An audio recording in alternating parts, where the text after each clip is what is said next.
I'm now going to welcome up to the stage Irakli Garibashvili, whose name I probably mangle, but if you're called Micklethwait, then you have some digression, who is the Prime Minister of Georgia. And the reason why it is so interesting to have Georgia here at the moment is because back in 2008, before Ukraine, there was Georgia. Prime Minister Georgia, come sit down.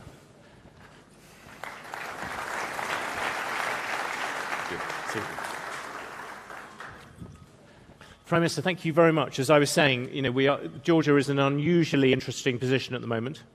Not only do we have telephone calls coming in for you even now,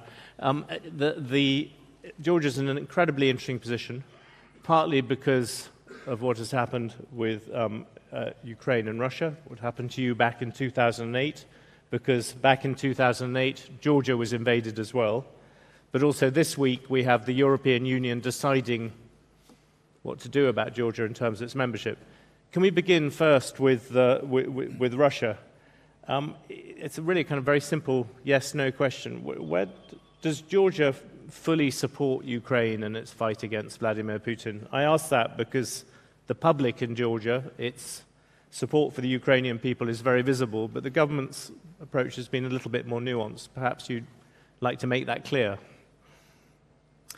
Well, thank you very much. First of all, I would like to express my gratitude to His Highness for inviting us here in Qatar.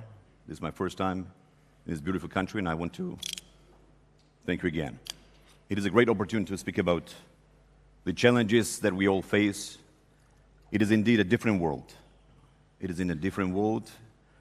We are witnessing the change of rules-based international order. And you mentioned that before Ukraine, it was Georgia. 2008, we had an invasion of Russia into Georgia, in our country. Russia invaded Georgia, and Russia occupied 20% of our territory, which is still occupied. So 20% of our territory is occupied by Russia. And Russian troops are in Georgia, on our territory, so we basically live with Russian troops. So this is a reality. So it's an ongoing occupation. I want to remind everyone that during that time, 2008, no one in this world paid enough attention, let's be very open and very frank, to the fact that a sovereign nation, independent country, Georgia, was invaded by Russia, a neighbor country, occupied 20% of territory, and there was no reaction, no adequate, proper reaction from the world. No sanctions were imposed on Russia, nothing. So in 2014, the world was surprised when we all saw the annexation of Crimea. And just recently, in 2022, now we are witnessing a full-scale invasion of Russia and Ukraine.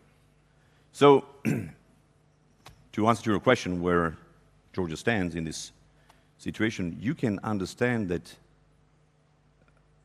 having into account the fact that Georgia is occupied and we live with the Russian troops, Georgia, let's be very open, is quite vulnerable in the situation. Of course, we worry about the security situation, about security of our nation, of our people. Politically, of course, we support Ukraine at every international platform, whether this was UN, EU, OSCE, everywhere. We joined more than 260 resolution statements, everything we could do. You said you won't join international sanctions against Russia. Is that because of the fact that you have... Yeah, let me clarify this. Of course, we're part of the international global financial system, and one of the clear examples that the reaction was adequate was that, we made it very clear publicly that no sanctioned individual or company will be allowed to use Georgia to bypass the sanctions. And one clear example is VTB Bank. The moment it was sanctioned, of course, the National Bank of Georgia, together with the government, worked very closely and rapidly. Within 1 week, we managed this deal. So we solved the issue. But we made it clear that we, Georgians, we cannot impose national, let's say, economic sanctions on Russia for very obvious reasons, because we have our own national interests. We have our own, let's say, security challenges. We have our own economic challenges. So that's that's basically our motivation. And Georgia is not the only country that did not impose national economic sanctions on Russia because of the vulnerability of our country, because you cannot find many countries which are occupied by Russia. And having into account the geography of our country, you can easily understand where we are. Do you worry at all about it looking as if it's rewarding aggression, though, by not pushing for those sanctions? Again, I want to repeat. I, as the head of the government, I must think about the security of our people. Of course, politically, we align with the international community, and we are in full coordination with our international partners, with our American partners, with our European partners. So that's our position. So basically, for example, Moldova, who is another associated trio, member of the associated trio, did not impose economic sanctions on Russia for very obvious reasons. They have even more, maybe more, let's say, security challenges and maybe more. You mentioned Moldova and we mentioned Ukraine. All three of you, so Moldova, Georgia, Ukraine, you're all up this week, actually, for candidate status for the European Union. And on Friday, the European Commission recommended that Ukraine and Moldova would be given the status, but it said Georgia had more work to do. What is your reaction to that? Unfair. But of course, we understand. We heard from European leaders that they decided to grant the status to Ukraine because the Ukraine is in war. And Moldova, as a very close neighbor country to Ukraine, is in a very difficult situation. Economic, security challenges, and so on. Of course, if you compare Georgia's performance, let's say, our reforms and everything, merit-based approach, if this would be a merit-based approach, of course, Georgia would be the first country to be granted the candidate status. Why? Because of the very concrete deliverables, very concrete results and performance of our country. But of course, all three nations, Georgia, Moldova, Ukraine, were granted the European perspective, which is a historic decision of the European Union. Because why? European perspective means that country will become a European member of the European Union. And of course, the candidate status will follow under certain conditions. But I want to make it very clear.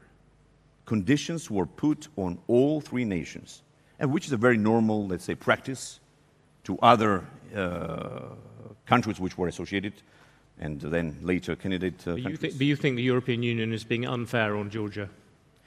Well, as I said, we heard the official positions of European leaders. For example, President Macron, he said publicly a few days ago that the European Union decided to grant candidate status to Ukraine because the Ukraine is in war.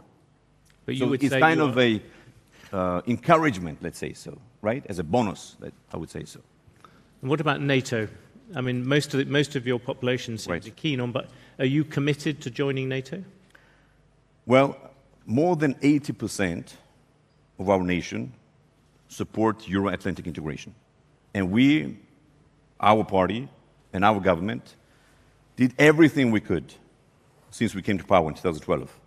We signed the association agreement with the European Union, the free trade agreement, visa-free regime. Now we officially applied for the membership. And as for the NATO membership, this is our determination. In 2017, we made several constitutional amendments, and we put into the Constitution that Georgia's foreign policy path is Euro-Atlantic. In fact, this was during my first premiership in 2015, when we inaugurated a joint training center with NATO. At the time, Secretary General Stoltenberg was in Tbilisi, so this is a clear demonstration of our very close cooperation. This is our motivation to become a member of NATO as well. But of course, we have strategic patience, but strategic readiness. We understand it does not depend only on our wish to become a member of NATO. It depends on the consensus that all member states of NATO should agree to grant membership to NATO. But let's be also very frank. We're not naive. We understand that Georgia has problems, territorial problems, right, with Russia. We must solve it first, and then become a member of NATO. This is the understanding of our European and NATO member countries. But to solve the territorial problems of Russia, that would require trusting President Putin or dealing with President Putin. Right. What do you think, just very quickly at the end, Well, what do you think of President Putin? Can you trust him remotely after what he's just done to Ukraine? Well, I'll tell you, I started my conversation from our own experience, right? 2018, we experienced a large-scale, full-scale war. In the 90s, when Georgia regained independence, we had 2 wars in our breakaway regions, in Abkhazia and Ossetia. These are the separatist, let's say, regions. And Russians, at that time, 30 years ago, were helping these separatist groups. So we fought against Russia 3 times over the last 30 years. So our government's policy is to restore territorial integrity and sovereignty through peaceful negotiations. It depends, of course... But if Putin gave his word to you, would you trust him to complete it? Listen, we haven't had any contacts, direct contacts. Since we came to power in 2012, there has been no political, let's say, consultations. Only economic trade relationship exists. So, therefore, this is the reality that we live in. Prime Minister, we appreciate your reality and your diplomacy in answering that question. Thank you very much for opening the Qatar Economic Forum. Thank you, sir. Thank you. Thank you.